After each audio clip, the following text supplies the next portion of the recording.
നിങ്ങളുടെ ചുമതല ഏൽപ്പിക്കപ്പെട്ട മലക്ക് നിങ്ങളുടെ റൂഹിനെ പിടിച്ചു കൊണ്ടുപോകുന്നത് മലക്കുൽ മൗത്ത് വന്ന് കൊണ്ടുപോകുന്നതാണ്. എന്നിട്ട് അല്ലാഹുവിലേക്ക് മടക്കുന്നതാണ് നിങ്ങളെ. സുമ്മ ഇലാ റബ്ബിക്കും തുർജഊൻ, പിന്നീട് റബ്ബിലേക്ക് നിങ്ങളെ മടക്കപ്പെടും. ജനിച്ചു വീണപ്പോ കരഞ്ഞുകൊണ്ട് ഈ ദുനിയാവിൽ വന്ന നമ്മൾ ചുറ്റും കൂടിയ ആളുകളൊക്കെ കരയുന്ന അവസ്ഥക്ക് പകരമായി അവരൊക്കെ ചിരിക്കുകയാണ്. നമ്മൾ ഭൂമിയിൽ ജനിക്കുന്ന സമയത്ത് കുടുംബക്കാരും ബന്ധുക്കളൊക്കെ ഭയങ്കര സന്തോഷത്തിലായിരുന്നു.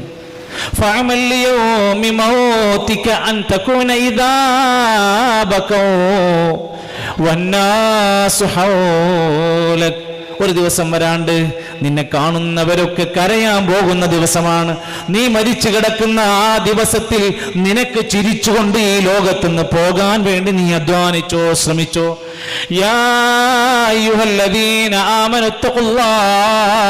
അല്ലയോ സത്യവിശ്വാസികളെ, നിങ്ങൾ അല്ലാഹനെ സൂക്ഷിക്കണേ.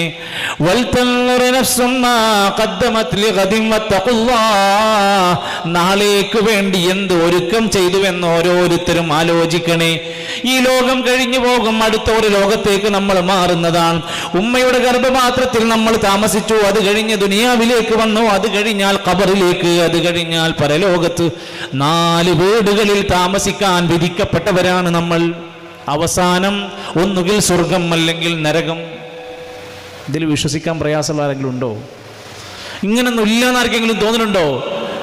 എന്റെ സുഹൃത്തുക്കളെ, ഗർഭപാത്രം വിശ്വസിക്കുന്നു, ദുനിയാവ് വിശ്വസിക്കുന്നു, അത് കഴിഞ്ഞാൽ മണ്ണിലേക്ക് ഇറക്കി വെക്കുന്നു വിശ്വസിക്കുന്നു. രണ്ടാമത് അവസാനം ഈ ലോകത്തുനിന്ന് ഒന്നുകൂടി നമ്മളെ ജീവിപ്പിക്കുമെന്ന് പറയുമ്പോൾ അത് മാത്രം വിശ്വസിക്കാൻ പറ്റുന്നില്ലേ? അള്ളാഹുവിന്റെ ഖുർആനാ പറയുന്നത്, അല്ലാഹുല്ലദീ ഖലഖക്കും, അള്ളാഹുവാണ് നിങ്ങളെ സൃഷ്ടിച്ചത്. സുമ്മ റസഖക്കും, അവനാണ് നിങ്ങൾക്ക് റിസ്ക് തന്നത്. സുമ്മ യുമീതുക്കും, പിന്നെ നിങ്ങളെ മരിപ്പിക്കുന്നതും അവനാണ്. അവസാനിച്ചില്ല. സുമ്മ യുഹീക്കും, പിന്നെ രണ്ടാമതും നിങ്ങളെ ജീവിപ്പിക്കുന്നത് അല്ലാഹുവാണ്. അല്ലാഹുക്കൊരു ബുദ്ധിമുട്ടില്ല. ഇന്നദാലിക അലല്ലാഹി യസീർ, അല്ലാഹുക്ക് അതൊക്കെ വലിയ എളുപ്പമുള്ള കാര്യമാണ്.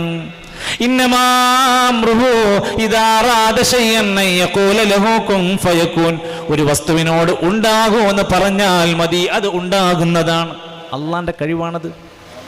അവിടെയാണ് വിശ്വാസികൾ ആലോചിക്കേണ്ടത്. ഞാൻ മരിക്കുന്നതിന് മുമ്പ് ചില ഒരുക്കങ്ങൾ ഞാൻ നടത്തിയേ പറ്റൂ. അതിനുവേണ്ടി അല്ലാഹു തആല ചില അവസരങ്ങൾ നമുക്ക് തന്നിരിക്കുകയാണ്. വമ്പിച്ച പ്രതിഫലമായി നിശ്ചയിക്കപ്പെട്ട റമദാൻ വരെയാണ്. ആ റമദാൻ നമ്മുടെ മുമ്പിൽ അങ്ങ് വന്നു കിട്ടിയാൽ നമ്മൾ എന്താ ചെയ്യേണ്ടത്? ഉപയോഗിക്കാം, ശരിക്കും ഉപയോഗപ്പെടുത്തുക.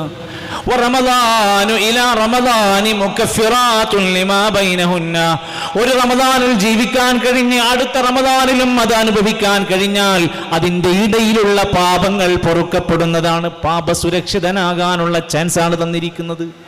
ഒരു ജുമുഅ മുതൽ അടുത്ത ജുമുഅ വരെ, ഒരു ഉംറ മുതൽ അടുത്ത ഉംറ വരെ നമുക്ക് പാപങ്ങൾക്ക് സുരക്ഷിതത്വം കൊടുക്കാൻ, പാപമോചനം തരാൻ അല്ലാഹു തആല ഒരുക്കി വെച്ചിരിക്കുന്ന വല്ലാത്തൊരു ചാൻസ് ആണ് ഇത്. നമ്മൾ എന്താ ചെയ്യേണ്ടത്? വസാരിഊ ഇലാ മഗ്ഫിറത്തിൻ മിർ റബ്ബിക്കും വജന്നത്തിൻ അർളുഹാ അസ്സമാവാതി വൽ അർള്, അല്ലാഹുവിന്റെ മഗ്ഫിറത്തിലേക്ക്, അല്ലാഹുവിന്റെ വിശാലമായ സ്വർഗ്ഗത്തിലേക്ക് ധൃതിപ്പെട്ട് മുന്നോട്ട് പോകുക. പിന്തിരിയരുത്. ഒരാഴ്ച കഴിയാൻ പോവുകയാണ്. റമദാൻ കഴിഞ്ഞു പോകുമ്പോൾ നമ്മുടെ നാട്ടിൽ പാടൂർ അങ്ങാടിയിൽ ഇരുന്ന് ചിന്തിച്ചു നോക്കി നിങ്ങൾ. ആദ്യത്തെ 4 ദിവസം, ആദ്യത്തെ 3 തറാവീഹിന് കണ്ട ആളുകൾ ഇപ്പുണ്ടോ? ഇനി കുറച്ച് ദിവസത്തേക്ക് ഇങ്ങനെ ആൾക്കാർ വലിയാൻ തുടങ്ങും. പള്ളിയിൽ ഓരോ സഫുകളുടെ എണ്ണം കുറഞ്ഞു വരും. പിന്നെ അവസാനത്തെ 3 ദിവസം കുറച്ച് ആൾ കൂടി വരും. അതിൻ്റെ ഇടയിലുള്ള ദിവസം വരെയൊക്കെ എവിടെയാണ്? ഇതൊരു ആവേശത്തിന്റെ തിടക്കത്തിൽ, ഒരു ആവേശത്തിന്റെ തുടക്കത്തിൽ 4 ദിവസത്തിന് വേണ്ടി തന്നതല്ല. ഇതിന്റെ അവസാനം വരെ കെട്ടടങ്ങാതെ സൂക്ഷിക്കാൻ നമുക്ക് കഴിയണം. എന്തിനാണ് പടച്ച റബ്ബ് നമുക്ക് റമദാൻ തന്നിരിക്കുന്നത്? എന്തിനാണ് പടച്ച റബ്ബ് നമുക്ക് നോമ്പ് തന്നത്? അതറിയണം ആദ്യം. ഇതെന്തിനാണ്? നമ്മളവിടെ പട്ടിണി കിട്ടിയത് പടച്ചവനക്ക് എന്താ കിട്ടണത്? നമ്മുടെ വീട്ടിൽ ഭക്ഷണമുണ്ട്, ഭാര്യയുണ്ട്, നമുക്ക് ഹലാലായ പലതുണ്ടായിട്ട് ഇതൊന്നും വേണ്ടെന്ന് പറഞ്ഞിട്ട് എന്താ പറഞ്ഞൊരു കാര്യം? എന്തൊരു കാര്യത്തിൻ്റെയും അത് എന്തിന്, അതിൻ്റെ ലക്ഷ്യം എന്ത് എന്ന് തിരിച്ചറിയുമ്പോഴാണ് അത് പ്രവർത്തിക്കുമ്പോൾ ഒരു ആവേശം ഉണ്ടാവുക. നോമ്പുമായി ബന്ധപ്പെട്ട ആയത്ത് പഠിപ്പിക്കുന്ന സൂറത്തുൽ ബഖറയിലൂടെ അല്ലാഹു തആല പറഞ്ഞു, ലഅല്ലക്കും തത്തഖൂൻ, അവർ തഖ്വയുള്ളവരാകാൻ വേണ്ടിയാണ്. തഖ്വയുള്ളവരാകുക, പട്ടിണി കിടന്ന തഖ്വ ഉണ്ടാകോ? എന്താ തഖ്വ? തഖ്വ എന്ന് പറഞ്ഞാൽ ഹജിസുൻ അൻ മഹാരിമില്ലാ, അല്ലാഹു തആലയുടെ നിഷിദ്ധമായ കാര്യങ്ങൾ, പറഞ്ഞ കാര്യങ്ങളെ തടുക്കുക, പ്രതിരോധിക്കുക എന്ന കഴിവാണ് തഖ്വ. അതെവിടെയാ ഉണ്ടാവുക? അത് ഒരാളുടെ നെഞ്ചകത്താണ്. ഒരാൾക്കും നോക്കിയാ കാണുന്നോടത്തല്ല. ഒരാളുടെ മനസ്സിനകത്ത് തഖ്വ വന്നാൽ അയാളുടെ താടിരോമങ്ങൾ വളരാൻ തുടങ്ങും. അയാളുടെ നമസ്കാരത്തിൽ അയാളിൽ ഖുശൂ ഉണ്ടാകും. അയാൾ പള്ളിയിൽ നേരത്തെ എത്തും. അയാൾ വിജ്ഞാന സദസ്സുകളിൽ ഉണ്ടാകും. ആ സഹോദരി തഖ്വ കയറി വന്നാൽ അവളുടെ വേഷവിധാനം നന്നായി ശ്രദ്ധിക്കും. ആ സഹോദരൻ ഒരു ഭർത്താവ് എന്ന നിലക്ക് തന്റെ ഭാര്യയോട് മാന്യമായി പെരുമാറും. തഖ്വയുള്ള ഒരു മനുഷ്യൻ തന്റെ കച്ചവടത്തിൽ ഹലാല് മാത്രം ശ്രദ്ധിക്കും. തഖ്വയുള്ള ഒരു മനുഷ്യന്റെ കൽബിനകത്ത് കയറിയാൽ പലിശ അയാൾ ജീവിതത്തിൽ ഒഴിവാക്കും. കളവ് പറയുന്ന ശീലങ്ങൾ മാറ്റും. തെറി പറയുന്ന സ്വഭാവങ്ങൾ മാറ്റിവെക്കും. ഉമ്മയോട് ഉപ്പയോട് മോശമായി പെരുമാറുന്നതെല്ലാം അയാൾ നിർത്തിവെക്കും. എന്തേ കാരണം? തഖ്വ ഹൃദയത്തിൽ കയറിയാൽ. ആരാണ് തഖ്വയുള്ള ആളുകൾ? മുത്തഖീങ്ങൾ ആരാണ്? അല്ലാഹുവിന്റെ ഖുർആൻ പറയുന്നുണ്ട്, അല്ലദീന യുൻഫിഖൂന ഫിസ്സറാഇ വല്ലറാ, സന്തോഷമുള്ള നല്ല വരുമാനമുള്ള സമയത്തും പണം ചെലവാക്കും. വല്ലറാ, ബിസിനസ് ഷോർട്ടാണ്, ശമ്പളം കുറച്ച് കുറവാണ്, പണിയൊക്കെ ഒന്ന് മോശമായി കിടക്കാണ്, സീസണൊക്കെ പോയി കിടക്കാണ്. അപ്പോഴോ വല്ലറാ, ആ പ്രതിസന്ധികളിലും അയാളുടെ സ്വതക്ക ചെയ്യാൻ മനസ്സുള്ളവനാണ്. വൽകാളിമീനൽ ഗൈൽ, ദേഷ്യം നിയന്ത്രിക്കുന്നവരാണ്. നോമ്പ് ചുറ്റും ഭാര്യനോട് കഥപളകുണ്ടോ? നമുക്ക് തക്ക് വെട്ടിയിട്ടില്ല. ഭക്ഷണം കഴിക്കുന്നിടത്ത് നമ്മുടെ അച്ചടക്കം പാലിക്കണില്ലേ? നമുക്ക് തക്ക് വെട്ടിയിട്ടില്ല. പള്ളിക്ക് സമയത്ത് പോയി എത്തിപ്പെടാൻ നമുക്ക് ഇപ്പോഴും കഴിയണില്ലേ? നമുക്ക് തക്ക് വെട്ടിയിട്ടില്ല. 30 ദിവസം കഴിഞ്ഞു പോയാ പട്ടിണി. എത്ര നോമ്പുകാരുണ്ട്, അവർക്ക് വിശപ്പല്ലാതെ മറ്റൊരു നേട്ടവും കിട്ടാതെ പോയവരാണ്. പട്ടിണി കടന്നു, വേറെ ഒരു മാറ്റമില്ല. മൊബൈൽ ഫോണിന് നിയന്ത്രണമല്ല, കണ്ണിന് നിയന്ത്രണമല്ല, ചെവിക്ക് നിയന്ത്രണമല്ല, സംസാരത്തിന് നിയന്ത്രണമല്ല. പിന്നെന്താ? അല്ലാഹുവിന്റെ ഖുർആൻ പറയാണ്, കാദിമീനൽ ഗൈൽ വൽ ആഫീന അനിൻ നാസ്, ജനങ്ങൾക്ക് മാപ്പ് കൊടുക്കുന്നവരാണ് തഖ്വയുള്ളവർ. വബശ്ശിരിസ് സാബിരീൻ, ക്ഷമാശീലരായ ആളുകൾക്ക് സന്തോഷ വാർത്ത അറിയിക്കണം. തഖ്വന്റെ അടയാളങ്ങൾ പലതുമാണ്. നല്ല ക്ഷമയുള്ള, നല്ല സ്വഭാവമുള്ള, നല്ല ഗുണങ്ങളുള്ളവരായി മാറുക എന്നതാണ്. യാ അയ്യുഹല്ലദീന ആമനു തഖുല്ലാഹ ഹഖ്ക തുഖാതി വലാ തമൂതുന്ന ഇല്ലാ വഅൻതും മുസ്ലിമൂൻ. അല്ലാഹുവിൽ തഖ്വ ഉണ്ടാകാനാണ് ആ പറഞ്ഞ വാക്ക്. ഇബ്രാഹിം നബി അലൈഹിസ്സലാം, യാക്കൂബ് നബി അലൈഹിസ്സലാം മക്കളെ വിളിച്ചത് പറയുന്നുണ്ട്, യാ ബനീ, യാ പൊന്നു മക്കളെ, ഇന്നല്ലാഹ അസ്തഫാ ലക്കുമുദ്ദീൻ, നിങ്ങൾക്ക് അല്ലാഹു മതം തെരഞ്ഞെടുത്ത് തന്നിരിക്കുന്നു. ഫലാ തമൂതുന്ന ഇല്ലാ വഅൻതും മുസ്ലിമൂൻ, നിങ്ങൾ മുസ്ലിമായിട്ടല്ലാതെ മരിക്കരുത്. തഖ്വ ഉണ്ടാവുക, മുസ്ലിമായി മരിക്കുക. എന്താണ് തഖ്വ കൊണ്ട് ഒരാൾക്ക് നേടാൻ പറ്റുന്ന ഗുണമെന്താ? ആരെങ്കിലും അല്ലാഹുവിനെ സൂക്ഷിച്ച് ജീവിക്കാൻ തുടങ്ങിയാൽ അല്ലാഹു എല്ലാ പ്രശ്നങ്ങൾക്കും പോം വഴി ഉണ്ടാക്കി തരും. രക്ഷപ്പെടൂലെന്ന്, മാറൂലെന്ന് ഡോക്ടർമാർ പറഞ്ഞ അസുഖം അയാൾ മാറി തിരിച്ചു വരും. അല്ലാഹു പോം വഴി ഉണ്ടാക്കി തരും. എല്ലാം തകർന്ന് തരിപ്പണമായി കിടക്കുമ്പോ പടച്ചോൻ പരിഹാരങ്ങൾ ഉണ്ടാക്കി തരും. അറിയാത്ത വഴി. ചെങ്കടലിന്റെ മുമ്പിൽ കുടുങ്ങി ബാക്കിൽ നിന്ന് ഫിറഔനും സംഘവും വരികയാണ്. ഒരിക്കലും കടൽ പിളരുക എന്നുള്ളത് ഇന്ന് വരെ നടക്കാത്ത സംഭവമാണ്. പക്ഷേ അള്ളാഹുവിൽ തഖ്വ പാലിച്ച് ഞങ്ങളെ അല്ലാഹ് രക്ഷിക്കുമെന്ന വിശ്വാസം കയറി വന്നപ്പോൾ സമുദ്രം രണ്ടായി പിളർന്ന് അതിൻ്റെ നടുവിലൂടെ മൂസാ നബിയും സംഘവും രക്ഷപ്പെട്ടിട്ടുണ്ട്. പോം വഴി കിട്ടും. മത്സ്യത്തിന്റെ വായിക്കകത്ത് യൂനുസ് നബി അലൈഹിസ്സലാം കുടുങ്ങിയിട്ടുണ്ട്. ആ മത്സ്യത്തിന്റെ വായിക്കകത്ത് കൂരിരുട്ടിൽ സമുദ്രത്തിന്റെ ഉള്ളിൽ നിന്ന് ആ മത്സ്യം യൂനുസ് നബിനെ പുറന്തള്ളിയിട്ടുണ്ട് ജീവനോടെ. മഹാനായ ഇബ്രാഹിം നബി അലൈഹി സ്വലാത്തു വസ്സലാമിനെ തീ കുണ്ടാരത്തിലേക്ക് എറിഞ്ഞിട്ടുണ്ട്. ഒരാളും തീയിൽ വീണ രക്ഷപ്പെടലില്ല. നിങ്ങൾ ഖുർആനാ പറയണത്, കുനൂ ബർദൻ വസലാമൻ അലാ ഇബ്രാഹിം. ഇബ്രാഹീമിന് തണുപ്പാകണം തീയെ, ഇബ്രാഹീമിന് സുരക്ഷിതത്വം കൊടുക്കണം തീയെ. അല്ലാഹ് സഹായിച്ചതാണ്. ഒരു ശരീരത്തിന് രോമത്തിന് പോലും പോറലേൽക്കാതെ ഇബ്രാഹിം നബി പുറത്തിറങ്ങി വന്നിട്ടുണ്ട്. പിന്നെ പടച്ചോനിൽ അഭയം പ്രാപിച്ച് തവക്കുലാക്കി തഖ്വ നേടിയെടുത്താൽ നമ്മളറിയാതെ നമ്മുടെ പ്രതിസന്ധികൾ തുറക്കപ്പെടും, പരിഹാരങ്ങൾ കിട്ടും. 309 കൊല്ലം ഗുഹന്റെ ഉള്ളിൽ കിടന്ന ചരിത്രമാണ് വെള്ളിയാഴ്ച ഓതിയത്. അസ്ഹാബുൽ കഹ്ഫ് 309 കൊല്ലം. മരിച്ചോ? മരിച്ചില്ല. അവരെ ഉറക്കങ്ങനെ കിടത്തി. റബ്ബനാ ആതിനാ മിൻ ലദുൻക റഹ്മ വഹയ്യിഅ് ലനാ മിൻ അംരിനാ റശദാ. അവർ പ്രാർത്ഥിച്ചു, റബ്ബിനോട് പ്രാർത്ഥിച്ചു. നമ്മളെ പ്രതിസന്ധികൾ തീരാൻ ബദരീങ്ങൾ ആരോടാ പ്രാർത്ഥിച്ചത്? റമദാൻ 17 നമ്മുടെ നാട്ടിൽ ഇതുപോലെ ആളുകൾ കൂടിയിട്ട് ചോറിന് വരി നിൽക്കും. 17 അന്ന് നാട്ടിൽ ചോറ് കിട്ടാഞ്ഞിട്ടാണ് വിഷമമെങ്കിൽ അവിടെ ഭക്ഷണം കിട്ടാതെ റമദാൻ 17 ബദരീങ്ങൾ യുദ്ധത്തിനിറങ്ങാണ്. മരുഭൂമിയിലെ മരുക്കാറ്റടിക്കുന്ന കാലത്ത്, ഒരു നോമ്പുകാലത്താണ് ബദർ സംഭവിച്ചത്. അവർ എന്തിനായിരുന്നു ആ പ്രവർത്തനം ചെയ്തത്? ഞങ്ങൾ അള്ളാനോടെ പ്രാർത്ഥിക്കുള്ളൂ. ലാത്തനെ വിളിക്കൂല, ഉസ്സനെ വിളിക്കൂല, മനാത്തനെ വിളിക്കൂല, ഉബലനെ വിളിക്കൂല, വിഗ്രഹങ്ങൾക്ക് മുമ്പിൽ ഞങ്ങൾ സുജൂദ് ചെയ്യൂല എന്ന് പ്രഖ്യാപിച്ചപ്പോഴാണ് അവിടെ യുദ്ധത്തിന്റെ പ്രശ്നങ്ങളുടെ അടിസ്ഥാനം വരുന്നത്. ആ യുദ്ധം തുടങ്ങുന്നതിന്റെ മുമ്പ് സങ്കടത്തോടെ നെറ്റിത്തടത്തിലെ വിയർപ്പുകളുമായി അങ്ങേയറ്റത്തെ കണ്ണീരുമായി ബദറിന്റെ നേതാവ് റസൂലുള്ളാഹി സ്വല്ലല്ലാഹു അലൈഹി വസല്ലമ പ്രാർത്ഥിച്ചത് ആരോടാ? അല്ലാഹുവോട്. ബദറിൽ പങ്കെടുത്തവർ ആരോടാ സഹായം ചോദിച്ചത്? അവരെ തഖ്വ നോക്ക് നിങ്ങൾ. ഇത് തസ്തഗീസൂന റബ്ബക്കും, നിങ്ങൾ റബ്ബിനോട് ഇസ്തിഗാസ ചോദിച്ച് പ്രാർത്ഥിച്ചപ്പോൾ ഫസ്തജാബ ലക്കും, നിങ്ങൾക്ക് പ്രാർത്ഥനയ്ക്ക് ഉത്തരം നൽകിയിരിക്കുന്നു. ആയിരക്കണക്കിന് മലക്കുകൾ ഇറങ്ങിയിട്ട് നിങ്ങളെ സഹായിച്ചിരിക്കുന്നു. അത്ഭുതമാണ്. നടക്കാത്തത് നടക്കുമെന്ന് പറഞ്ഞാൽ അതാ ഞാൻ പറഞ്ഞത്. ഒരിക്കലും ജയിക്കാൻ സാധ്യതയില്ലാത്ത യുദ്ധങ്ങൾ ജയിച്ചടക്കുന്നു. 3000 ആളുകളും 900 സംതിങ് ആളുകളും പങ്കെടുത്ത ഉഹുദ് യുദ്ധത്തിൽ അവസാനം വിജയിച്ചത് ആരുടെ പക്ഷത്തായിരുന്നു? ഇങ്ങനെ ഓരോന്നെടുത്ത് വായിച്ചോ.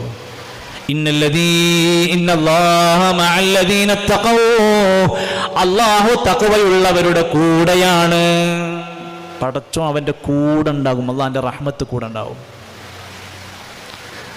സ്വർഗത്തിലേക്ക് നയിക്കപ്പെടുന്നത് ആരാണ്? ഇന്നലിൽ മുത്തഖീന മഫാസ, മുത്തഖീങ്ങൾക്കാണ് വിജയമുള്ളത്. എത്ര ആയത്ത് പറയണം? എത്ര ആയത്തിലാണ് പഠിപ്പിക്കുന്നത്? നോമ്പ് കൊണ്ട് നമ്മുടെ ജീവിതത്തിൽ ഉണ്ടാക്കേണ്ടത് സകല ഹറാമുകളും ഒഴിവാക്കിയിട്ട് തഖ്വ ഉണ്ടാക്കിയെടുക്കുക. ഈ ഇരിക്കുന്ന കൂട്ടത്തിൽ ലഹരിയുടെ ഏതെങ്കിലും അംശം ജീവിതത്തിൽ കൊണ്ടു നടന്ന ശീലങ്ങൾ ചെറുപ്പക്കാരൻ്റെ സദസ്സിൽ മാഷാ അല്ലാഹ് ഒരുപാട് സഹോദരിമാരുണ്ട്. ഈ നിറഞ്ഞ സദസ്സിൻ്റെ ഇടയിൽ ഞാൻ പറയാണ്, ലഹരിയുമായി ബന്ധപ്പെട്ട എന്തെങ്കിലും ഒരു ശർറ നമ്മുടെ കയ്യിലുണ്ടോ അത് മാറ്റാനുള്ള 30 ദിവസത്തെ ട്രെയിനിങ് ആണ്. നമുക്ക് നിയ്യത്ത് വെച്ച് പ്രാർത്ഥിച്ച് ഈ തഖ്വയുടെ കൂടെ സഞ്ചരിച്ചാൽ നമുക്ക് അവസാനിപ്പിക്കാൻ പറ്റുന്ന ചാൻസാണ്. കുല്ലു മുസ്കിരിൻ ഹറാം, എല്ലാ ലഹരിയും ഹറാമാണ്. മദ്യത്തെ കുറിച്ച് പറഞ്ഞപ്പോൾ ഖുർആൻ പറഞ്ഞല്ലോ, റിജ്സും മിൻ അമലി ശൈത്താൻ, അതൊരു പൈശാചിക പ്രവർത്തനം, അച്ഛതയാണ്. ഫജ്തനിബൂ, നിങ്ങളത് ഉപേക്ഷിക്കണം. മദ്യത്തിന്റെ ബാറുകളുടെ സമയം നീട്ടിക്കൊടുക്കുകയാണ്. പുതിയ ബാറുകൾക്ക് പെർമിഷൻ കിട്ടുകയാണ്. നല്ല സുഖമായി നടക്കുകയാണ്. കേരളം വ്യാപകമായ മദ്യത്തിൻ്റെ ദുരന്തങ്ങളിലേക്ക് നീങ്ങിക്കൊണ്ടിരിക്കുകയാണ്. ലഹരിക്കെതിരെ ഒരു ഭാഗത്ത് സമരം നടന്നുകൊണ്ടിരിക്കുക, മറുഭാഗത്ത് മദ്യശാലകൾ തുറന്നിട്ട് കൊടുക്കുകയാണ്. ഒരു കാര്യം നമ്മളൊന്ന് ചിന്തിച്ചോളൂ, ഒരു മുസ്ലിമിന് ഇത് പറ്റൂല.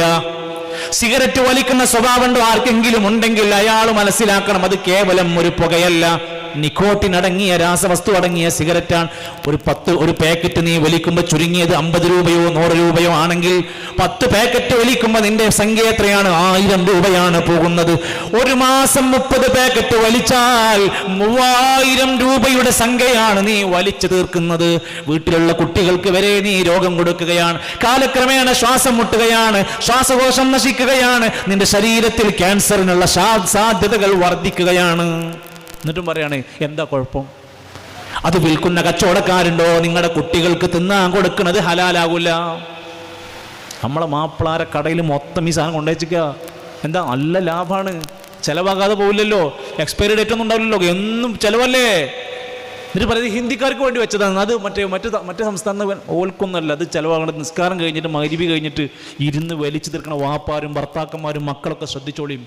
ഇത് വ്യാപകമായിരിക്കും. അത് വിൽക്കാൻ നമ്മളെ കടയിൽ കൊടുക്കുന്നുണ്ടോ അത് നമുക്ക് ഹറാമായ സംഖ്യയാണ് വീട്ടിക്ക് പോണത്. അത് മാത്രമല്ല, അയാൾ ക്യാൻസർ പരത്തുന്ന കച്ചവടക്കാരനാണ്. നമ്മൾ ക്യാൻസറിന് വലിയ ചികിത്സ കണ്ടെത്തുക. ആദ്യം ചെയ്യേണ്ട പണി ഇതിനുള്ള സാധ്യതകൾ ബ്ലോക്ക് ചെയ്യാൻ വേണ്ടത്. നോമ്പ് നോറ്റിട്ട് നമ്മൾ ശീലമാക്കേണ്ടുന്ന പ്രധാനപ്പെട്ട ശീലമാണ് എല്ലാ തിന്മകളിൽ നിന്ന് ഒഴിവാക്കുക. വ്യഭിചാരത്തിന്റെ ഏതെങ്കിലും ഒരു ശീലം നമ്മിലുണ്ടോ? കണ്ണുകൊണ്ട്, കാതുകൊണ്ട്, ചെവി കൊണ്ട്, നമ്മുടെ ജീവിതത്തിൽ മൊബൈൽ കൊണ്ട്, മറ്റേതെങ്കിലും നിലക്ക് ഏതെങ്കിലും കല്യാണം കഴിഞ്ഞവരും കഴിയാത്തവരും സമമാണ്. വ്യഭിചാരത്തിലേക്ക് അടുത്താൽ വലാ തഖറബുസ് സിനാ, വ്യഭിചാരത്തിലേക്ക് സമീപിക്കല്ലേ.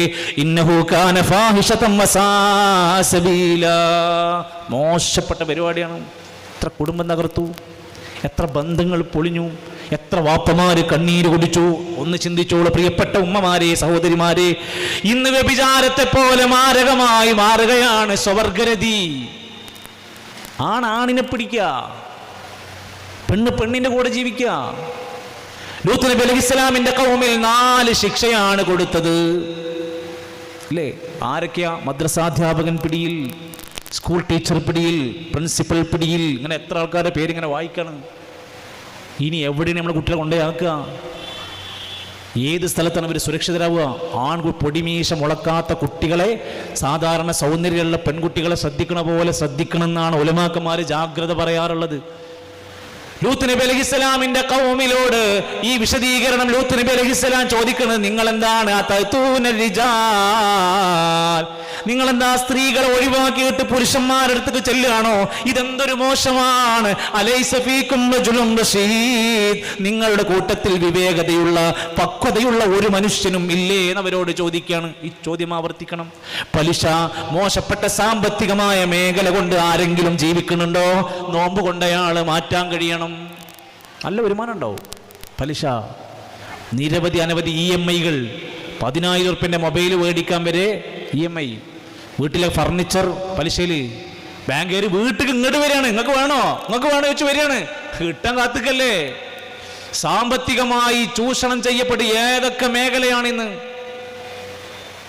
തട്ടിപ്പ് എത്രയാണ്? ബിസിനസിന്റെ പേരിൽ പറഞ്ഞു നടക്കുന്നല്ലേ? ദീനിന്റെ ആൾക്കാരാന്ന് പറയുന്നവർ വരെ വമ്പൻ തട്ടിപ്പ് നടത്തിക്കൊണ്ടിരിക്കുന്നത്. ദീനുള്ളവരെയാണ് നന്നായി പറ്റിക്കുന്നത്. നമ്മളെ നിസ്കാരം, നമ്മളെ പള്ളിപ്പോക്കും കണ്ടിട്ട് നമ്മളത് പൈസ ഏൽപ്പിക്കും ആൾക്കാർ. എന്നിട്ട് നമ്മൾ പറ്റിക്കുക, കടം മേടിക്കുക, കൊടുക്കണില്ല, കാണുമ്പോൾ മുങ്ങി നടക്കുക, വിളിച്ചാൽ ഫോൺ എടുക്കാതിരിക്കുക. എത്ര ഉടായ്പകളാണ് നമ്മുടെ നാട്ടിൽ പണം പേടിച്ച് നടക്കുന്നത്. അള്ളാന്റെ റസൂല് ചോദിക്കുന്നുണ്ട്, അല്ല മനുഷ്യ, നീ എന്തിനാണ് യാ റബ്ബി യാ റബ്ബ്, റബ്ബേ റബ്ബേ എന്ന് പ്രാർത്ഥിച്ചിട്ട് എന്താ കാര്യം? വമത്അമുഹു ഹറാം വമൽബസുഹു ഹറാം വമസ്കനുഹു ഹറാം. തിന്നണത് ഹറാമ്, ധരിച്ചത് ഹറാമ്, വീട് ഹറാമില്, ഹലാലല്ലാത്ത സമ്പാദ്യം കൊണ്ട് പടച്ചോനെ എന്ന് പ്രാർത്ഥിച്ചിട്ട് ഒരു കാര്യവുമില്ല. ആ പ്രാർത്ഥനകൾ മേലേക്ക് ഉയരൂല. ചെക്ക് ചെയ്തോളി. നമ്മുടെ മോളെ കല്യാണത്തിന് എവിടുന്നാ പൈസ എടുത്തത്? നമ്മുടെ വീടിന്റെ പണി തീർക്കാൻ വേണ്ടി എവിടുന്നാ പൈസ എടുത്തത്? തൃശ്ശൂർ ജില്ലയിലൊക്കെ നല്ല കിട്ടുന്നുണ്ടല്ലോ. പൈസ എവിടുന്നെങ്കിലും കിട്ടുമെന്ന് വിചാരിച്ചിട്ട് നമുക്ക് പാടില്ലാത്തത്. കച്ചവടം ഹലാലാണ്, പലിശ ഹറാമാണ്. നീ ഇങ്ങനെ ചോദ്യം ചോദിച്ചാൽ നടക്കണ്ട. പലിശ വരുന്നുണ്ടോ? അത് പറ്റൂല.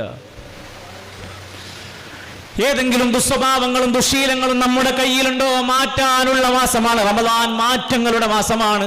എങ്ങനെയാ മാറ്റേണ്ടത്? നമ്മുടെ ദുശീലങ്ങളെല്ലാം തിരുത്താൻ അല്ലാഹുമ്മ ഇന്നി അസ്അലുക ഫിഅലൽ ഖൈറാത്ത് വതർക്കിൽ മുൻകറാത്ത്. നബി പ്രാർത്ഥിക്കുകയാണ്, നല്ല കാര്യങ്ങൾ ചെയ്യാൻ സഹായിക്കണേ, തിന്മകളൊക്കെ ഒഴിവാക്കാൻ സഹായിക്കണേ. അല്ലാഹുമ്മ ഇന്നി അസ്അലുകൽ ഹുദാ വത്തുഖാ വൽ അഫാഫ വൽ ഗിനാ. തഖ്വ തരണേ, സന്മാർഗം തരണേ, പരിശുദ്ധി തരണേ, ഐശ്വര്യം തരണേ. പടച്ചോനെ, മോശപ്പെട്ട ഒന്നും എനിക്ക് തരല്ലേ എന്നാണ് പറഞ്ഞുകൊണ്ടിരിക്കുന്നത്. നന്നാവാൻ വേണ്ടി പ്രാർത്ഥിക്കണം, മനസ്സ് ശുദ്ധമാക്കണം, പാപക്കറകളില്ലാതെ കൽബിനെ മലീമസമാക്കുന്ന എല്ലാ മാലിന്യങ്ങളും ഒഴിവാക്കണം. ഒരു ബക്കറ്റ് നല്ല വെള്ളമുണ്ട് വീട്ടിൽ, പക്ഷേ അതിൻ്റെ തൊട്ടിപ്പുറത്ത് ആകെ മലിനമായ കലങ്ങിയ ചളിവെള്ളം കിടക്കുന്നുണ്ട്. ആ വെള്ളം എടുത്ത് ഒഴിവാക്കാതെ ഈ നല്ല വെള്ളം എടുത്ത് ആ ബക്കറ്റിലേക്ക് ഒഴിച്ചാൽ എന്താണ് സംഭവിക്കുക? വെള്ളം ഇങ്ങനെ നിറഞ്ഞുകൊണ്ടിരിക്കും, ചളി ഒട്ടും മാറൂല. നമ്മൾ ഒരുപാട് ഖുർആൻ ഓതുന്നുണ്ട്, നിസ്കരിക്കുന്നുണ്ട്, ഇഫ്താറുകളുണ്ട്, നല്ല നല്ല കാര്യമൊക്കെ ചെയ്യുന്നുണ്ട്. പക്ഷെ ഒരുപാട് ചളികൾ നമ്മുടെ മനസ്സിൽ ഇങ്ങനെ അളിഞ്ഞു കിടക്കുന്നുണ്ട്. ഈ നന്മകൾ വെറുതെ പോവാണ്, ക്ലീൻ ആവൂല. മനസ്സ് ക്ലീൻ ആവണം. മനസ്സ് ക്ലീൻ ആക്കിയെങ്കിൽ റമദാനിൽ മാറ്റം ഉണ്ടാവുള്ളൂ. ഖദ് അഫ്ലഹ മൻ സക്കാഹാ വഖദ് ഖാബ മൻ ദസാഹാ. മനസ്സിനെ തഖ്വയോടെ ശുദ്ധീകരിച്ചാൽ അവൻ വിജയിച്ചിരിക്കുന്നു. അതിനെ ആരെങ്കിലും മലിനമാക്കിയാൽ അവൻ പരാജിതനാണ്. പരലോകത്ത് രക്ഷപ്പെടണോ? കൽബ് അടിപൊളിയാവണം. നമ്മൾ ഡ്രസ്സ് എത്ര ശ്രദ്ധിക്കും, മുഖത്ര ശ്രദ്ധിക്കും, നമ്മളെ വീട് വാഹനമൊക്കെ എത്ര അടിപൊളിയാക്കും നമ്മൾ.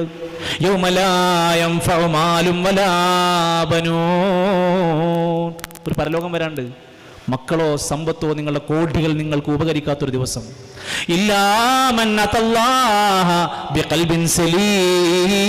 സുരക്ഷിതമായ കൽബുമായി അവിടെ എത്തിയാലല്ലാതെ ജയിക്കൂല. കൽബിലെ പക, കൽബിലെ വിദ്വേഷം, നിഫാക്ക്, അസൂയ, വെറുപ്പ് ക്ലീനാക്കണം. അതിന് ഈ മാസമല്ലാതെ ഞാൻ ഏത് മാസം നമുക്കുള്ളത്? നമ്മുടെ സ്വഭാവം ഏറ്റവും മികച്ച സ്വഭാവമാകണം. ഇല്ലെങ്കിൽ നമ്മുടെ പള്ളിയിൽ ആൾ വരൂല, കുടുംബത്തിക്ക് ആൾ വരൂല, നമ്മൾ വിളിച്ച പരിപാടിക്ക് മനുഷ്യന്മാർ വരൂല. എന്താ കാരണം? നമ്മൾ മോശം സ്വഭാവം ഉണ്ടോ? അയാളുണ്ടോ? ഞാൻ അല്ല. ഇയാളുണ്ടോ? ഞാൻ അങ്ങോട്ടില്ല. റസൂൽ കരീം സല്ലല്ലാഹു അലൈഹി വസല്ലമനെ പറ്റി ഖുർആനിൽ പറയുന്നുണ്ട്. നബി തങ്ങൾ മക്കയിൽ പ്രബോധനം ആരംഭിച്ചു. മദീനയിൽ അവസാന കാലത്ത് ഹജ്ജിന് വരികയാണ് ലക്ഷക്കണക്കിന് ആളുകളാണ്. ആരുമില്ലാത്ത മക്കയിൽ നിന്ന് മദീനയെത്തി 23 കൊല്ലത്തിനിടക്ക് ലക്ഷക്കണക്കിന് ആളുകൾ നബിതങ്ങളിലേക്ക് ആകൃഷ്ടനാവാൻ പണം കൊടുത്തോ, ലഹരി കൊടുത്തോ, ആർക്കെങ്കിലും പെണ്ണ് കൊടുത്തോ, അധികാരം കൊടുത്തോ, എന്ത് കൊടുത്തിട്ടാണ് മയക്കിയത്?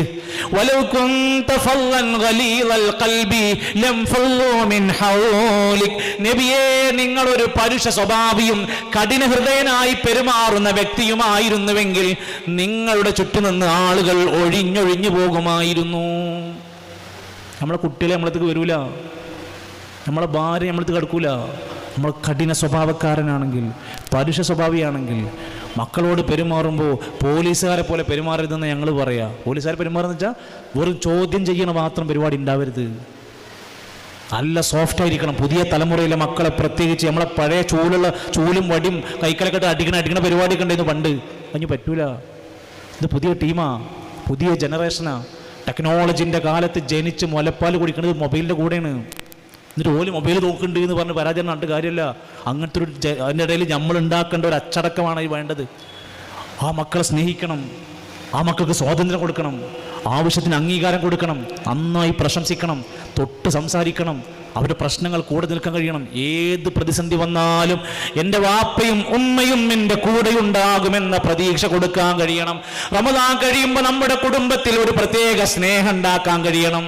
ഒരുമിച്ച് ഇഫ്താർ, ഒരുമിച്ച് ഭക്ഷണം കഴിക്കുക, ഒരുമിച്ച് പള്ളി കൊണ്ടുപോവുക, അതിനൊക്കെ പറ്റിയ ചാൻസാണ്. മക്കളോട് അടുക്കാൻ, ഭാര്യനോട് നല്ല ശ്രദ്ധിക്കാൻ, വീട്ടിലെ കാര്യങ്ങളിലൊക്കെ ഒന്നുകൂടി സമയം കണ്ടെത്താൻ പറ്റുന്ന നല്ലൊരു അന്തരീക്ഷമാണ്. യാ അയ്യുഹല്ലദീന ആമനൂ, സത്യവിശ്വാസികളെ, ഖു അൻഫുസകും വഅഹ്ലീകും നാറാ, നിങ്ങൾ നിങ്ങളെയും നിങ്ങളുടെ കുടുംബത്തെയും നരകത്തിൽ നിന്ന് രക്ഷപ്പെടുത്താൻ ശ്രമിക്കണേ. ഞാൻ എന്താ ചെയ്യുക? കുടുംബത്തിൽ തിന്മകളുണ്ടെങ്കിൽ അവരെ തടുക്കുക. മോള് മേക്കപ്പ് ഇട്ട് അരപ്പാൻ്റ് ഇട്ട് കീറി നടക്കുന്നുണ്ടെങ്കിൽ തടയേണ്ട ആള് ഏതെങ്കിലും പണ്ഡിതം വന്നിട്ട് ഉപദേശിക്കാൻ നിൽക്കേണ്ട വാപ്പാൻ്റെ ഉമ്മാൻ്റെയും പണിയാണ്. നായ കടിച്ച പോലെ നമ്മുടെ ചെക്കൻ്റെ പാൻറ് ഇങ്ങനെ കീറി നടക്കുന്നുണ്ട്, കടന്നൽ കൂട് പോലത്തെ മുടി വെച്ച് നടക്കുന്നുണ്ട്. പള്ളിക്കാണെങ്കിൽ പോണില്ല, നേരത്തെ വന്ന് കിടന്നുറങ്ങണില്ല, ഫുൾ ടൈമായി മോളും നോക്കിയിരിക്കുകയാണ്. എന്താ ചെയ്യേണ്ടത്? പതുക്കോനെ സോപ്പിടണം. ശത്രുവിനെ പോലെ പെരുമാറരുത്, സുഹൃത്തിനെ പോലെ കുട്ടികളോട് പെരുമാറണം. നമുക്ക് ആദ്യം അടിയാണ്, പിന്നെ വർത്താനം. നമ്മൾ അതിമേൽ ഈ പ്രശ്നമൊക്കെ ഉണ്ടാവില്ല. എത്ര സംഭവങ്ങളെന്നറിയോ? ഈ കഴിഞ്ഞ കാലഘട്ടങ്ങളിൽ 2024 കണക്ക് പ്രകാരം 1779 ആത്മഹത്യകൾ കേരളത്തിൽ നടന്നു. 2024 കേരളത്തിന് അവാർഡ് കിട്ടിയില്ലേ? എന്തിനാണ് അവാർഡ്? ഏറ്റവും കൂടുതൽ ആത്മഹത്യ. അവാർഡ് ഉദ്ദേശിച്ചത് 1ാം സ്ഥാനത്ത് എത്തിയെന്നേ ഉദ്ദേശിച്ച്. അതിന് പുരസ്കാരം ഒന്നും കൊടുക്കലില്ലല്ലോ. സുഹൃത്തുക്കളെ, അതിൽ ഒരു കണക്ക് പറയുന്നുണ്ട്. ഇത്രയും ആത്മഹത്യ സമ്പന്നരായ തൃശ്ശൂർ ജില്ലയിൽ, വിദ്യാസമ്പന്നരായ എറണാകുളം ജില്ലയിൽ, തലസ്ഥാന നഗരി തിരുവനന്തപുരത്ത് ഇത്രയേറെ ആത്മഹത്യകൾ പെരുകാനുള്ള കാരണം എന്താന്ന് പറയുന്നുണ്ട്. ഒന്ന്, കുടുംബ പ്രശ്നമാണ് ഫസ്റ്റത്തെ കാരണം. നമുക്കില്ലേ? നമുക്കെല്ലാവർക്കും ഉണ്ടല്ലോ, ഉണ്ട്. രണ്ടാമത്തെ പ്രശ്നം തൊഴിലില്ലായ്മയും സാമ്പത്തിക പ്രതിസന്ധിയുമാണ്. പഠിച്ചിറങ്ങിയിട്ട് ജോലി കിട്ടണില്ല. മൂന്നാമത്തെ പ്രശ്നം ലഹരിയും വിഷാദ രോഗങ്ങളുമാണ്. അതിനേക്കാൾ അത്ഭുതം എന്തറിയോ? ഈ ആത്മഹത്യകളിൽ ഏറ്റവും കൂടുതൽ 18 വയസ്സിൻ്റെയും 45 വയസ്സിൻ്റെയും ഇടയിലുള്ള ആൾക്കാരാണ്, ചെറുപ്പക്കാരാണ്. ഇതിൽ 10 പേരിൽ 8 പേര് പുരുഷന്മാരാണ്. ഇവിടെയാണ് നമ്മൾ ആലോചിക്കേണ്ടത്. അല്ലാഹു സുബ്ഹാനഹു വ തആല നമുക്ക് നൽകിയിട്ടുള്ള ഈ അവസരം നന്നായി ഉപയോഗിക്കുക. ഇവിടെയാണ് റമദാൻ നമ്മളെ പഠിപ്പിക്കുന്നത്. എന്തുകൊണ്ടാണ് നോമ്പ് നോൽക്കാൻ റമദാൻ തന്നെ തീരുമാനമെടുത്തത്? ഇന്നാ അൻസൽനാഹു ഫീ ലൈലത്തിൻ മുബാറക ഇന്നാ കുന്നാ മുൻദിരീൻ. ബറാഅത്ത് രാവിലല്ല, മിഅ്റാജ് രാവിലല്ല. വിശുദ്ധ ഖുർആൻ ഇറങ്ങിയിരിക്കുന്നത് ഒരു അനുഗ്രഹീത രാവിലാണ്. ആ രാവേതാണ്? ലൈലത്തുൽ ഖൈർ, ലൈലത്തുൽ ഖദർ. ഖൈറും മിൻ അൽഫി ശഹർ. 1000 മാസത്തേക്കാൾ ഉത്തമമായ രാത്രിയാണത്.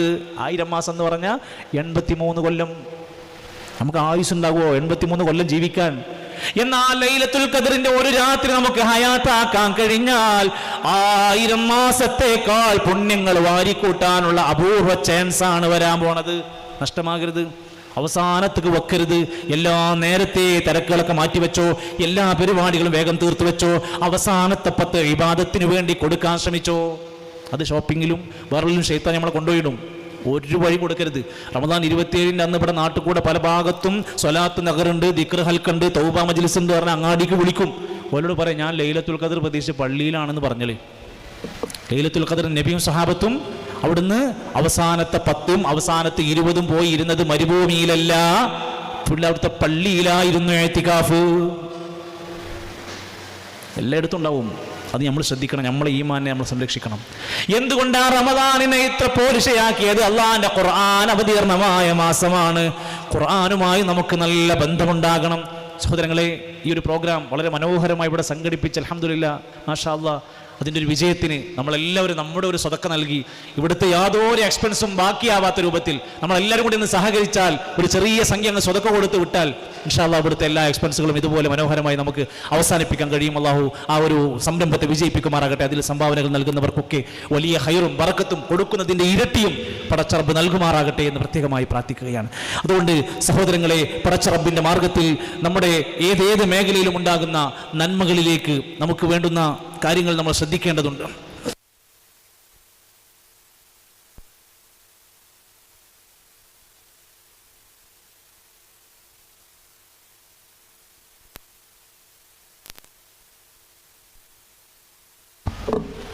സഹോദരങ്ങൾ, നമ്മുടെ പ്രോഗ്രാം ഫണ്ട് കളക്ട് ചെയ്യുന്നത് ഈ പ്രോഗ്രാമിന് വേണ്ടിയല്ല, നമ്മുടെ പള്ളിയുടെ ഒരു പ്രവർത്തനത്തിന് വേണ്ടി ഒരു വലിയ പ്രൊജക്റ്റ് നടന്നുകൊണ്ടിരിക്കുന്നത്. പള്ളികൾക്ക് വരുമാനം ഉണ്ടാവില്ലല്ലോ.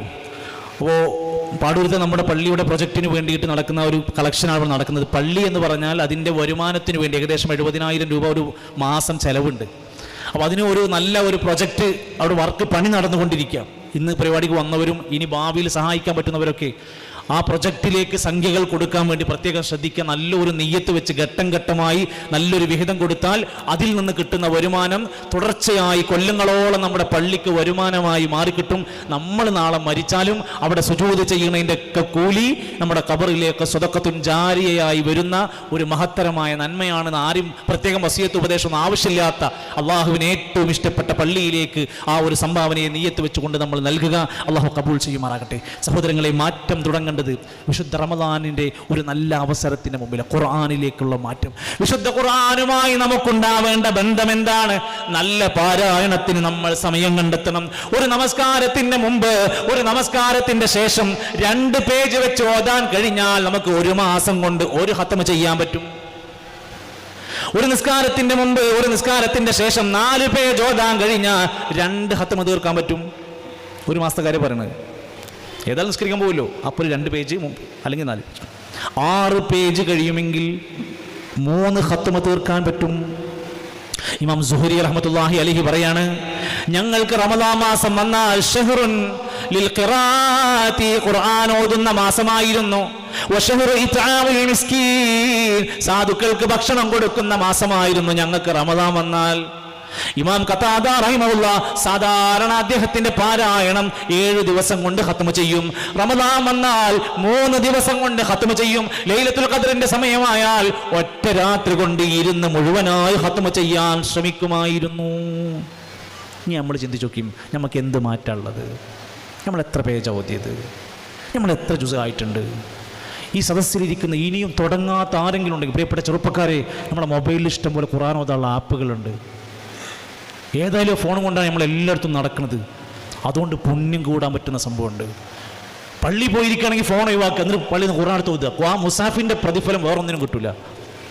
മുസാഫിനുള്ളൊരു പ്രതിഫലമുണ്ട്, ഖുർആൻ മാത്രമുള്ള പ്രിന്റ് ചെയ്ത മുസാഫ്, അതിൻ്റെ പ്രതിഫലം വേറെയാണ്. മറ്റു പക്ഷേ പാരായണം ചെയ്തതിൻ്റെ പ്രതിഫലം. ഖുർആൻ ഹിഫ്ളാക്കാനുള്ള ചാൻസ് റമദാൻ നമുക്ക് നൽകിയത്. ഖുർആൻ നന്നായി ഹിഫ്ളാക്കുക. എത്ര സൂറത്ത് പഠിക്കാൻ പറ്റൂ, ചില ആയത്തുകൾ, ചില സൂറത്തുകൾ, അതൊക്കെ നന്നായി പഠിക്കുക. ഖുർആനെ കുറിച്ച് ചിന്തിക്കുക, തദബ്ബുർ നടത്തുക. അഫലാ തതദബ്ബറൂനൽ ഖുർആൻ, നിങ്ങൾ എന്താ ഖുർആനിനെ കുറിച്ച് ചിന്തിക്കുന്നില്ലേ? അമലാ ഖുലൂബിൻ അഖ്ഫാലുഹാ, നിങ്ങളുടെ കൽബുകൾക്ക് നിങ്ങൾ പൂട്ടിട്ട് വെച്ചിരിക്കുകയാണോ? ചിന്തിച്ചു നോക്കിയും. ഖുർആൻ മരണത്തെക്കുറിച്ച്, പരലോകത്തെക്കുറിച്ച്, ജീവിതത്തിന്റെ വ്യത്യസ്ത അത്ഭുതങ്ങളെക്കുറിച്ച് പറഞ്ഞത് കേട്ടാൽ ചിന്തിക്കുമ്പോൾ നമ്മൾ പറയാൻ തുടങ്ങും, റബ്ബനാ മാ ഖലഖത ഹാദാ ബാതില സുബ്ഹാനക ഫഖിനാ അദാബന്നാർ. പടച്ചോനെ, നീ വലിയവനാ റബ്ബേ, നീ എത്ര വലിയവനാ, നീ വെറുതെ ഉണ്ടാക്കിയതല്ല ഇതൊന്നും, ഞങ്ങളെ രക്ഷിക്കണേ എന്നവർ ബുദ്ധിയുള്ളവർ പറയാൻ തുടങ്ങും. നന്നായി ചിന്തിക്കുക, നന്നായി തഅല്ലുമ് നടത്തുക, ഖുർആൻ പഠന ക്ലാസുകൾ ഉപയോഗപ്പെടുത്തുക, അർത്ഥം വായിക്കുക, ആയത്തുകൾ വായിച്ച് അതിന്റെ തഫ്സീറുകൾ പഠിച്ച് ഈ ആയത്തിൽ അല്ലാഹ് എന്നോട് എന്താ പറയുന്നത് എന്ന് നന്നായി ചിന്തിക്കുക, പഠിക്കുക. കേൾക്കാൻ പറ്റുന്നവർ ഖുർആൻ കേൾക്കുക. ചിലർക്ക് എല്ലാം പറ്റില്ലല്ലോ. ഖുർആൻ അങ്ങ് ഓണാക്കി വെച്ചിട്ട് ഏതെങ്കിലും ഒരു സൂറത്ത് കേൾക്കുക, ഇരുന്ന് കേട്ടാവരെ കൂലി കിട്ടും. ശീലമാക്കിക്കോളിയും. പീസ് റേഡിയോ ആപ്പുണ്ട്, പീസ് ഖുർആൻ റേഡിയോ ആപ്പുണ്ട്, ജമീൽ ആപ്പുണ്ട്. ഖുർആൻ കേൾക്കാനുള്ള അവസരമാണ്. ഓണാക്കി അങ്ങ് വെച്ചാൽ കേൾക്കണേന് കൂലിയാണ്. വൈദാ ഖുരിഅൽ ഖുർആനു, വിശുദ്ധ ഖുർആൻ പാരായണം ചെയ്യപ്പെട്ടാൽ ഫസ്തമിഊ ലഹു, ശ്രദ്ധിച്ച് കേൾക്കുക. വഅൻസിതു, ബാക്കി സംസാരങ്ങളൊക്കെ ഒഴിവാക്കി മിണ്ടാതിരിക്കുക. ലഅല്ലകും തുർഹമൂൻ, നിങ്ങളോട് കാരുണ്യം കാണിച്ചേക്കാം. അള്ളാന്റെ റഹ്മത്ത് കിട്ടുന്ന കാര്യമാണ്. ജിഹാദ് നടത്തുക, ഖുർആൻ പ്രചരിപ്പിക്കുക, ഖുർആൻ പഠിപ്പിച്ച നന്മകൾ പാലിക്കുക, ഖുർആൻ വേണ്ട എന്ന് പറഞ്ഞതൊക്കെ ഒഴിവാക്കുക. വജാഹിദുഹും ബിഹി ജിഹാദൻ കബീറാ. ഖുർആനുമായുള്ള ബന്ധം നമ്മൾ ഭയങ്കരമായ ശക്തമായ ബന്ധം ഉണ്ടാക്കാൻ പറ്റുന്ന മാസം. അതോടൊപ്പം റമദാൻ എന്ന് പറയുന്നത് ഒരിക്കലും നിരാശയുടെ മാസമല്ല. ഞാൻ ഒരുപാട് നല്ലത് ചെയ്യാൻ വേണ്ട ആളും, ഞാൻ ഒരുപാട് മോശഫലങ്ങൾ ചെയ്ത ആളാണ്, എനിക്കൊക്കെ ഇനി തൗബുണ്ടോ, ഞാനൊക്കെ നിസ്കരിച്ചിട്ട് കാര്യമുണ്ടോ, ഞാൻ ഈ ക്ലാസ്സിൽ പോയിട്ട് കാര്യമുണ്ടോ? കുറേ ആൾക്കാർ നിരാശരാണ്. അള്ളാന്റെ ഖുർആൻ പറഞ്ഞു തെറ്റ് സംഭവിച്ചോ, സാരല്ല, മനുഷ്യന്മാർക്ക് പൊറുക്കൂല. എന്നാ അല്ലയോ, ഇന്നല്ലാഹ ഗഫൂറുർ റഹീം. ഒരു ജുമാക്ക് കയറി പ്രസംഗം ആരംഭിക്കുമ്പോൾ അതിന് മുമ്പ് ഒരാൾ വന്നിട്ട് പറഞ്ഞു, ഉസ്താദേ, ഒരു മദ്യപാനിയായ മനുഷ്യ ഖുത്ബക്ക് വന്നിട്ടുണ്ട്, കുറച്ച് ആ വിഷയത്തെക്കുറിച്ചൊക്കെ ഒന്ന് പറയണത് നല്ലതാട്ടോ. അയാൾ ഇതുവരെ അങ്ങനെയൊക്കെ ആയിരുന്നു. അത് റമദാൻ വന്നപ്പോൾ ഒരു മാറ്റം, പള്ളിയിലൊക്കെ പോകണമെന്ന്. ഖുത്ബ കഴിഞ്ഞ് പൊട്ടിക്കരഞ്ഞ് നെഞ്ചു പൊട്ടി ക്ഷീണിച്ച് അദ്ദേഹത്തെ സമാധാനിപ്പിക്കാൻ ഒരുപാട് പ്രയാസപ്പെട്ടു. കാരണം ചെയ്തതിൻ്റെ ഗൗരവം അത്രയാണ്. കാസർഗോഡ് ജില്ലയിലെ ഒരു കുടുംബത്തിൽ 4 പെൺമക്കൾ, ഒരാൺകുട്ടി. ഇതിൽ ആൺകുട്ടി ഉമ്മയെ നിരന്തരമായി പ്രയാസപ്പെടുത്തും, അടിക്കുക, മർദ്ദിക്കുക. മദ്യപിച്ച് വന്നിട്ട് മാതാവിനെ ഭയങ്കരമായി പ്രഹരിപ്പിക്കും. ഏതാ മാതാവ് എന്നറിയോ? ബ്രെയിന് ട്യൂമർ ബാധിച്ചിട്ട് വേദന സഹിക്കാതെ ജീവിക്കണ ഉമ്മാനെ ഇവൻ വന്നിട്ട് നമ്മുടെ തലൻ്റെ അസുഖത്തിൻ്റെ വേദന ഉമ്മാക്ക് ടെൻഷനല്ല, അത് അസുഖം കൊണ്ടല്ലേ. പക്ഷെ മകൻ ചെയ്യുന്ന കാര്യത്തിൻ്റെ ഗൗരവം കാരണം കൊണ്ട് ആ കുടുംബം അങ്ങേയറ്റത്തെ വിഷമത്തിലാണ്. തെറ്റ് ചെയ്ത മനുഷ്യർ ആലോചിച്ച്, നമ്മൾ ചെയ്ത തെറ്റിൻ്റെ പാപക്കറകൾ എവിടെയാ കൊണ്ടുപോയി തീർക്കുക? എത്ര മനുഷ്യരെ പറ്റി നമ്മൾ എന്തൊക്കെ പറഞ്ഞു. അല്ലാഹ് പറയാണേ, നിരാശനാവണ്ട, പരിഹാരമുണ്ട്. ഖുൽ യാ ഇബാദിയല്ലദീന അസ്റഫൂ അലാ അൻഫുസിഹിം ലാ തഖ്നതൂ മിർ റഹ്മത്തില്ലാഹ് ഇന്നല്ലാഹ യഗ്ഫിറുദ്ദുനൂബ ജമീആ. അല്ലാഹ് പൊറുക്കും. സ്വന്തത്തോട് പാപം ചെയ്ത അടിമകളെ, ലാ തഖ്നതൂ മിർ റഹ്മത്തില്ലാഹ്, അല്ലാഹുവിന്റെ കാരുണ്യത്തിൽ നിരാശനാവണ്ട, അല്ലാഹ് പൊറുത്തു തരും. ഇന്നല്ലാഹ യഗ്ഫിറുദ്ദുനൂബ ജമീആ. 100 മനുഷ്യരെ കൊന്നു. അവസാനം അയാൾ മരിക്കുമ്പോൾ മലായിക്കത്തുകൾ വന്ന അഭിപ്രായ വ്യത്യാസം ഉണ്ടായി. സ്വർഗത്തിൻ്റെ മലക്കാണോ, സ്വർഗത്തിലേക്ക് വേണോ, നരകത്തിലേക്ക് വേണോ? അദ്ദേഹം കൂടുതൽ നന്നാവാനുള്ള സാധ്യതകൾ കണ്ടുകൊണ്ട് സ്വർഗത്തിൻ്റെ മലക്കുകളോട് ഏറ്റെടുക്കാൻ പറയുന്നുണ്ട്. 100 മനുഷ്യരെ കൊന്നയാളോട് അല്ലാഹ് പൊറുക്കും. ഇതെല്ലാം ചെയ്യാനുള്ളതല്ല. സംഭവിച്ചു പോയെങ്കിൽ, അറിയാതെ പറ്റിപ്പോയെങ്കിൽ, മനുഷ്യന്മാരോട് വല്ലതും ചെയ്തിട്ടുണ്ടെങ്കിൽ, അമ്മോശനോട് ചെയ്തിട്ടുണ്ടെങ്കിൽ, ഭർത്താവിനോട് ചെയ്തിട്ടുണ്ടെങ്കിൽ, ഭാര്യയോട് ചെയ്തിട്ടുണ്ടെങ്കിൽ, നാത്തൂനോട്, പെങ്ങളോട്, അയൽവാസിയോട് വല്ലതും ചെയ്തു പറഞ്ഞിട്ടുണ്ടെങ്കിൽ, ഇന്ന് പോയി കെട്ടിപ്പിടിച്ച് സലാം പറഞ്ഞ് ഞാൻ അങ്ങനെ പറഞ്ഞു പോയി, സംഭവിച്ചു പോയി, നിങ്ങൾ എനിക്ക് മാപ്പ് തരണം, നിങ്ങൾ എനിക്ക് പുറത്തു തരണം. അത് അള്ളാഹിനോട് പറഞ്ഞ കാര്യമല്ല. ആദ്യം മനുഷ്യന്മാരോട് ചെയ്ത പ്രശ്നമാണെങ്കിൽ മനുഷ്യന്മാരോട് മാപ്പാക്കണം, പൊരുത്തപ്പെടിക്കണം. എന്നിട്ട് പടച്ചോനെ എനിക്ക് പുറത്തു തരണമെന്ന വാക്ക് പിന്നെ പറയണം.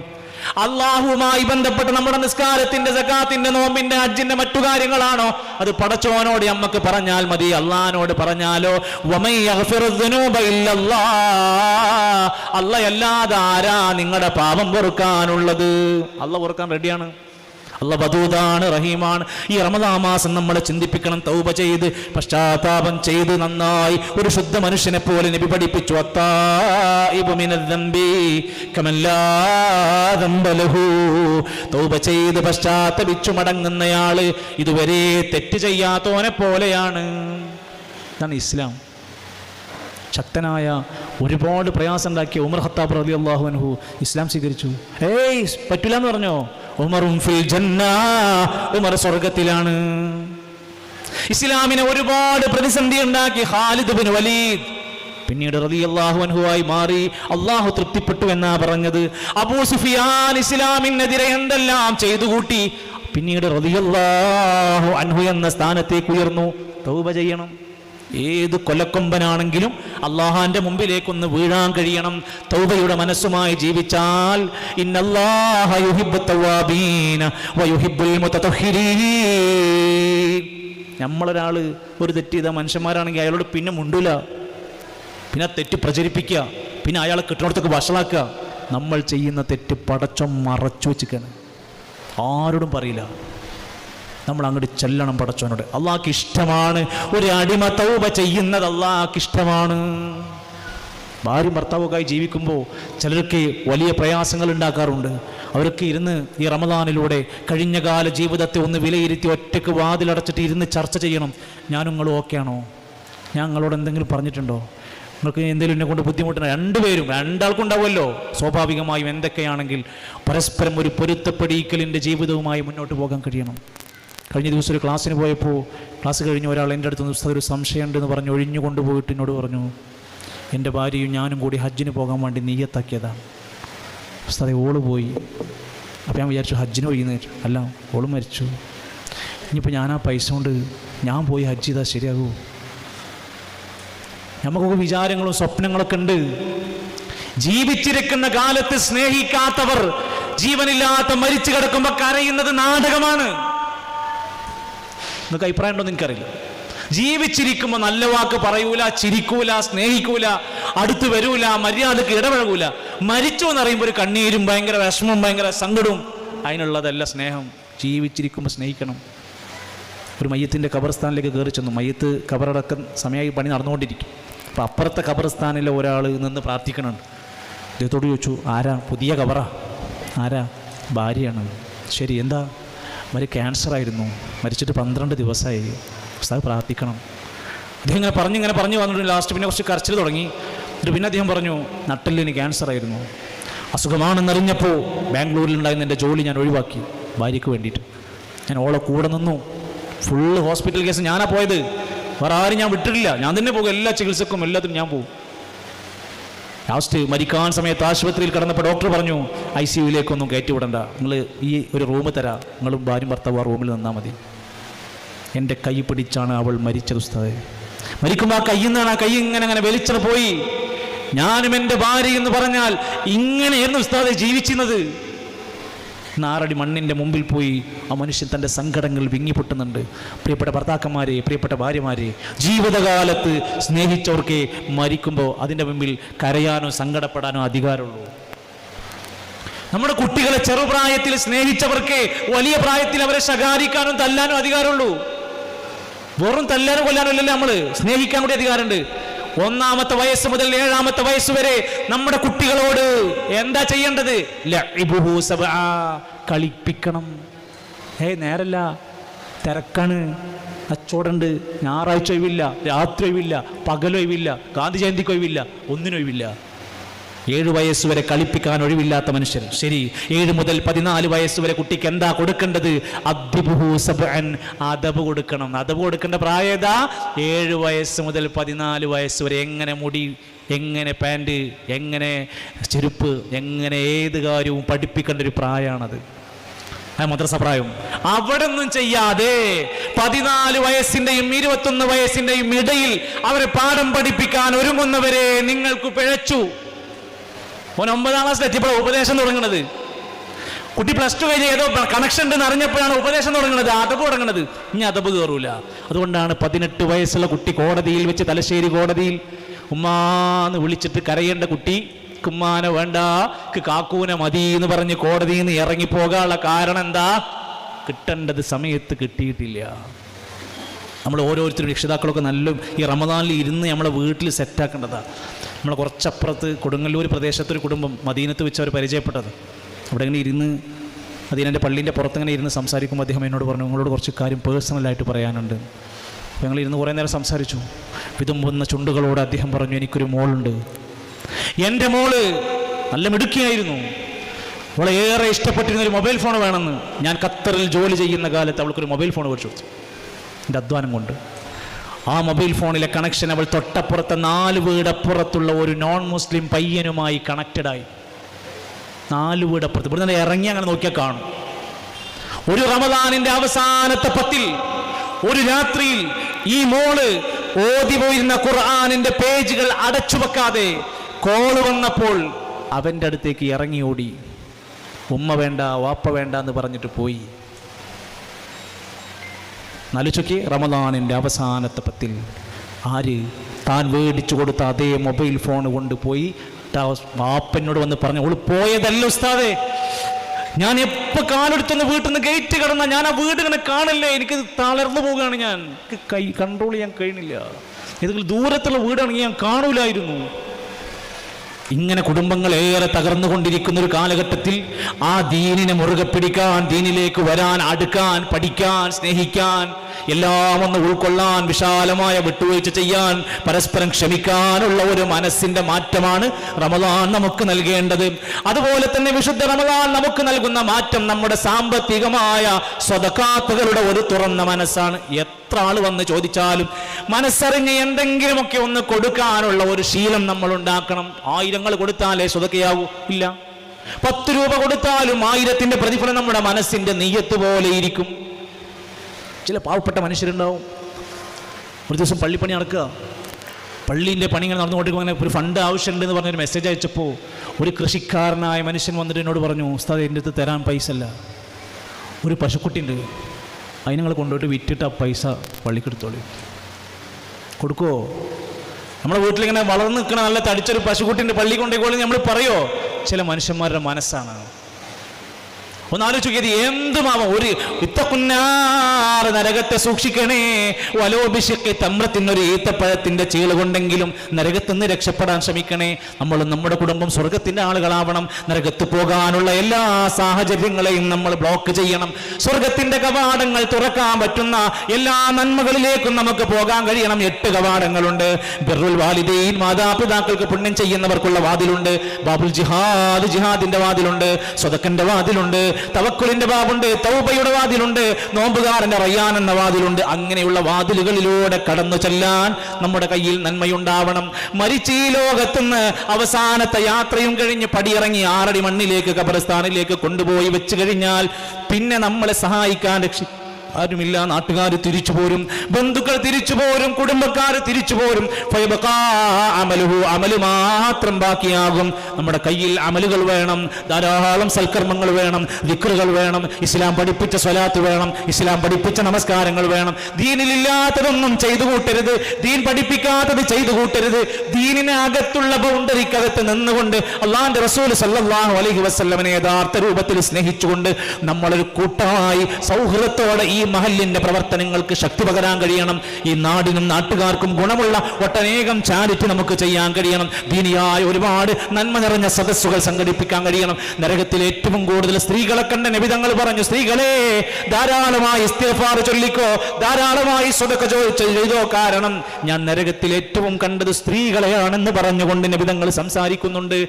ആ കാരണം പറഞ്ഞു, ഭർത്താവിനോടുള്ള നന്ദി കേടായിരുന്നു, ശാപവാക്ക് അധികരിപ്പിക്കുന്ന സ്വഭാവമായിരുന്നു. ഇന്ന് നമ്മുടെ പെൺമക്കൾ സ്ത്രീകളിലൊക്കെ കണ്ടിരിക്കുന്ന മേക്കപ്പിൻ്റെതായ ഒരുപാട് തോന്നിവാസങ്ങൾ, കല്യാണങ്ങളിലെ പേക്കൂത്തുകൾ, എല്ലാം ആഘോഷിക്കുന്ന ത്വരകൾ, എല്ലാത്തും ഹലാലാക്കി മാറ്റുന്ന ഒരു അവസ്ഥ, ബന്ധങ്ങളെ ശ്രദ്ധിക്കാത്ത ഒരു അവസ്ഥ, ഹറാമുകളെ മാനിക്കാത്ത അവസ്ഥ എല്ലാം നമ്മൾ കാണുകയാണ്. അവിടെ നിന്നാണ് നമ്മൾ സൂക്ഷിക്കാൻ വേണ്ടി പറഞ്ഞിരിക്കുന്നത്. അള്ളാഹുവിന്റെ കോടതിയിൽ പാപങ്ങളില്ലാതെ കടന്നു ചെന്ന് സുരക്ഷിതരായി ഈ ലോകത്ത് നിന്ന് വിട പറഞ്ഞ്, യാ അയ്യത്തുഹൻ നഫ്സുൽ മുത്മഇന്ന ഇർജിഇ ഇലാ റബ്ബിക റാദിയതൻ മർദിയ ഫദ്ഖുലി ഫീ ഇബാദി വദ്ഖുലി ജന്നതി.